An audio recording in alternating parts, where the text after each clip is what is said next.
அஸ்ஸலாமு அலைக்கும் வரஹ்மத்துல்லாஹி வபரகாத்துஹு. அலைக்கும் அஸ்ஸலாம் வரஹ்மத்துல்லாஹி வபரகாத்துஹு. அக்கா, ரமலான் மாதத்திற்கான ஏற்பாடுகள் எல்லாம் பயங்கரமா இருக்குது போல. பர்ச்சேஸ் எல்லாம் முடிச்சிட்டீங்களா? ஆமா நூர்ஜஹான், தேவையான சில பொருட்களை வாங்கி வச்சுக்கிட்டா நோன்பு நேரத்துல நம்ம அலைஞ்சிட்டு இருக்க வேண்டாம், நம்ம அமல்களை செய்யக்கூடிய நேரத்தையும் வீணாக்க வேண்டாம் இல்லையா? சரி, நீ நோன்புக்கு எப்படி தயாரா இருக்க? என்ன மாதிரி முன்னேற்பாடுகள் எல்லாம் பண்ணிருக்க? இல்லக்கா, நான் நோன்பு வைக்கிறது இல்ல. ஏன், என்ன ஆச்சு? ஏதாவது தவிர்க்க முடியாத காரணங்கள் இருக்கா? அப்படியெல்லாம் ஒண்ணும் இல்லக்கா. எனக்கு நோன்பு பிடிச்சா ரொம்ப டயர்டா இருக்கும், வேற எந்த வேலையும் செய்ய முடியாது.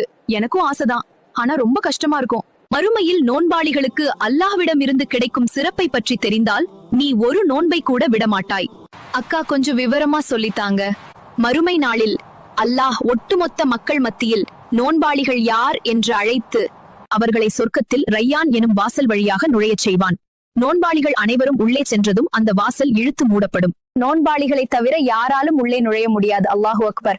ஒருவர் மற்ற அமலை விட அதிகமாக நோன்பு நோற்பவராக இருந்தால் இந்த வாசலில் நுழைவார். மற்ற அமல்களையும் செய்து நோன்பாளியாகவும் இருந்தால் சொர்க்கத்தின் 8 வாசலில் எந்த வாசல் வழியாகவும் நுழைவார். அல்லாஹ் நமக்கு மறுமை வாழ்வுக்கான காரியங்களையும் இலகுவான முறையில தான் ஏற்படுத்தியிருக்கான். அவற்றையெல்லாம் சரியான முறையில் செய்து நாமும் சொர்க்கவாசியாயிருப்போம் இன்ஷா அல்லாஹ். அல்லாஹு அக்பர். அக்கா, இனி என் வாழ்நாள்ல நான் ஒரு நோன்பு கூட விட மாட்டேன். என்னுடைய எல்லா அமல்களையும் சிறப்பான முறையில் செய்து என் மறுமை வாழ்வை வெற்றியடைய செய்வேன் இன்ஷா அல்லாஹ். ஆமீன். நீங்களும் நூர்ஜஹானுக்காக ஆமீன் சொல்லுங்கள்.